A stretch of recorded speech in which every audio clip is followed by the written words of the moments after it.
نحمده ونصلي على رسوله الكريم اما بعد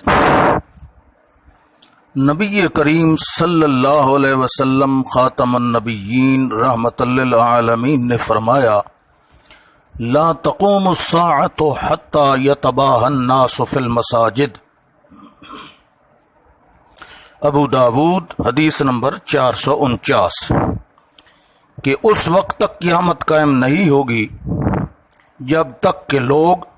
مساجد بنانے اور انہیں مزین کرنے میں ایک دوسرے پر فخر نہ کرنے لگے۔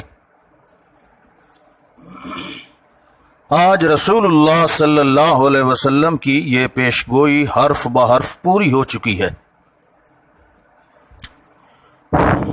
لوگ مساجد کی تزئین، نقش و نگار بنانے اور شیشہ کاری کرنے اور مختلف قسم کے تصنعات میں اس قدر پیسہ خرچ کرتے ہیں اور اس قدر اسراف کرتے ہیں کہ اتنی رقم سے تو کئی گھروں کی اہم ضرورتیں پوری ہو سکتی ہیں۔ بے شمار ناداروں کی بھوک اور رہائش کا بہترین بندوبست کیا جا سکتا ہے اور کئی بے گھروں کو چھت نصیب ہو سکتی ہے۔ ہم نے خود کئی کنال پہ پھیلی ہوئی ایسی مسجدوں کی زیارت کی ہے جن میں چند ایک نمازی دیکھنے میں آئے اور کروڑوں کی لاگت سے تیار شدہ مساجد کی سیڑھیوں پر بھوکے ننگے لوگ اپنی ضرورتوں کے لیے ہاتھ پھیلائے نظر آئے۔ لوگ اپنے ہم جلیسوں میں بیٹھ کر بڑے فخر سے بتایا کرتے ہیں کہ انہوں نے مساجد کی تعمیر و تزئین میں لاکھوں روپے خرچ کیے ہیں، لیکن ثواب دارین کمانے والے انہی مومنین کے محلے اور پڑوس میں کئی لاچار مریض علاج کی سہولیات حاصل نہ ہونے کی وجہ سے سسک کر زندگی کے شب و روز گزار رہے ہوتے ہیں۔ کئی کنواری بچیاں محض جہیز نہ ہونے کی بنا پر اپنے سروں میں چاندی سجائے حسرت و یاس میں ڈوبے لمحات گزار رہی ہوتی ہیں، اور کئی سفید پوش افراد اپنے چہروں سے فقر و بے بسی کے اثرات چھپانے کی ناکام کوشش کرتے ہوئے نظر آتے ہیں۔ اللہ کے نام پر خرچ کرنے والے مومنین کی نفسیات بھی عجیب ہیں۔ مساجد کی آرائش و تزئین کے نام پر چندے کی اپیل تو پوری بشاشت قلبی سے قبول فرما لیتے ہیں، لیکن اگر کسی مجبور و بے کس انسان کی حاجت براری کے لیے کہہ دیا جائے تو ناک بھون چڑھاتے بلکہ اس غریب کی تضحیک و تذلیل بھی کر ڈالتے ہیں۔ حالانکہ خاتم النبیین محمد مصطفیٰ صلی اللہ علیہ وسلم نے ارشاد فرمایا ما امرت بتشیید المساجد، مجھے مساجد کو مزین کرنے کا حکم نہیں دیا گیا۔ قال ابن عباس لتزخرفنها كما زخرفت اليهود والنصارى، ابو داود حدیث نمبر 448۔ حضرت ابن عباس رضی اللہ تعالیٰ عنہما نے فرمایا تم مساجد کو ضرور بالضرور مزین کرو گے جیسا کہ یہود و نصارہ نے کیا۔ آپ پورے قرآن مقدس کا مطالعہ کر جائیے، ہر مقام پر جہاں بھی انفاق فی سبیل اللہ یعنی اللہ کی راہ میں خرچ کرنے کا حکم دیا گیا ہے وہاں فقط محتاج اور ضرورت مند انسانوں کا ہی ذکر ملتا ہے، اور جہاں تک احادیث کا تعلق ہے وہاں بھی حاجت مند انسانوں کی نصرت و امداد کی ترغیب ملتی ہے۔ مثلا بخاری حدیث نمبر 1106 اور مسلم حدیث نمبر 6852 میں ارشاد فرمایا مثل المؤمنین فی توادہم و تراہمہم و تعاطفہم مثل الجسد الواحد اذا اشتقى منہ عضو تداعى له سائر الجسد بالسہر والحمى، کہ مومنوں کی مثال آپس میں ایک دوسرے سے محبت کرنے، ایک دوسرے پر ترس کھانے اور ایک دوسرے پر شفقت کرنے میں ایک جسم کی مانند ہے کہ جب ایک عضو بیمار ہوتا ہے تو سارا جسم اس کے لیے بخار کے ساتھ تڑپ اٹھتا ہے اور اس کی وجہ سے بیدار رہتا ہے۔ ایمانداری سے سوچئے، کیا آج کل کے حضرات مخلصین ایسا ہی سوچتے ہیں؟ اسی طرح مسلم حدیث نمبر 2569 میں ہے کہ قیامت کے دن اللہ تعالی فرمائے گا یا ابن آدم مرضت فلم تعدنی، اے آدم کے بیٹے میں بیمار ہوا تو نے میری اعادت نہ کی۔ تو وہ آدمی کہے گا یا رب کیف اعودک وانت رب العالمین، اے میرے رب میں تیری عیادت کیسے کرتا کیونکہ تو رب العالمین ہے۔ تو اللہ فرمائے گا اما علمت ان عبدی فلانا مرض فلم تعدہ، کیا تمہیں معلوم نہ تھا کہ میرا فلاں بندہ بیمار ہے پھر تم نے اس کی عیادت نہ کی؟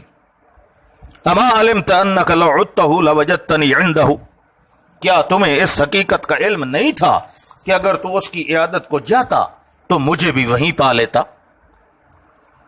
اسی طرح بخاری شریف حدیث نمبر 2442 اور مسلم حدیث نمبر 2580 میں ہے کہ آپ صلی اللہ علیہ وسلم نے ارشاد فرمایا من کان فی حاجت اخیہ کان اللہ فی حاجتہ، جو شخص اپنے بھائی کی ضرورت کو پورا کرنے میں لگا رہتا ہے اللہ تعالیٰ اس کی حاجت کو پورا کرتا رہتا ہے۔ صحیح الجامع للالبانی حدیث 176، یہ ایک طویل حدیث ہے، اس کا ترجمہ پیش خدمت ہے کہ آپ صلی اللہ علیہ وسلم نے ارشاد فرمایا لوگوں میں سے اللہ تعالیٰ کو سب سے زیادہ محبوب وہ ہے جو ان میں سب سے زیادہ انفع یعنی نفع پہنچانے والا ہو، اور اعمال میں سے اللہ کو سب سے زیادہ محبوب عمل وہ خوشی ہے جو تم کسی مسلمان کو پہنچاؤ یا اس کی کسی پریشانی کو دور کرو یا اس کی طرف سے قرض ادا کرو یا اس کی بھوک مٹانے کا انتظام کرو، اور مسلمان بھائی کے کسی کام کے لیے اس کے ساتھ چلنا مجھے مسجد میں 1 مہینہ اعتکاف بیٹھنے سے زیادہ محبوب ہے۔ اللہ اکبر۔ نیز فرمایا من مشى مع اخی المسلم فی حاجتہ حتی یثبتها له اثبت اللہ تعالی قدمہ یوم تزل الاقدام، یعنی جو آدمی اپنے بھائی کے کسی کام کے لیے اس کا ساتھ دے یہاں تک کہ اس کا وہ کام پورا ہو جائے تو اللہ اسے اس دن ثابت قدم رکھے گا جب لوگوں کے قدم پھسل رہے ہوں گے۔ اللہ اکبر۔ ایک ضرورت مند اور پریشان حال انسان کی مدد کرنا کس قدر عظیم الشان عمل ہے کہ آپ صلی اللہ علیہ وسلم کو مسجد میں 1 ماہ اعتکاف بیٹھنے سے بھی زیادہ محبوب اور پسند ہے۔ لیکن امت کے دینداروں کا حال یہ ہے کہ لگاتار ہر سال عمرہ کرنے کو تو ضروری سمجھتے اور اپنے اس عظیم کارنامے کو فخریہ طور پر بیان بھی کرتے ہیں، مگر اپنے ارد گرد موجود حقیقی ضرورت مند انسان ان کی نظر کرم سے دور رہتے ہیں۔ یاد رکھیے کسی انسان کے دکھ درد میں اس کا ساجی بننا ہر سال عمرے کرنے سے کہیں زیادہ بہتر اور عظیم کار ثواب ہے۔ یہ بات 100% درست ہے کہ مسجد بنانے سے جنت میں گھر ملتا ہے، لیکن اس جنتی گھر کے حصول کے لیے تو ایک چھوٹی سی کچی مسجد بھی کافی ہے۔ جس محلے میں متعدد مساجد پہلے سے موجود ہوں پھر اسی محلے میں اپنی الگ کئی منزلہ ذاتی مسجد بنانے اور اس کی آرائش و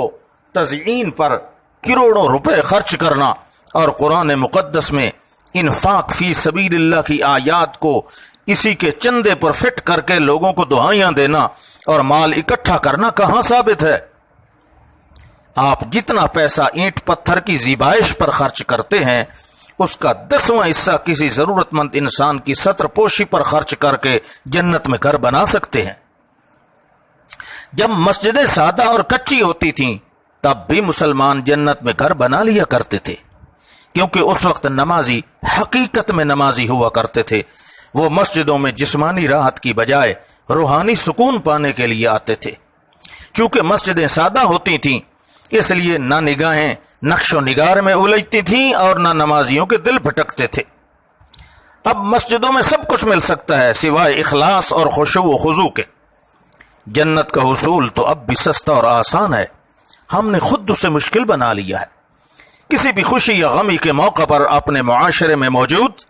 بے استطاعت اور پریشان حال لوگوں کی خبر گیری کرتے رہیے، یہ جنت کے حصول کا ایک بہترین ذریعہ ہے۔ سورہ آل عمران آیت نمبر 134 میں ارشاد فرمایا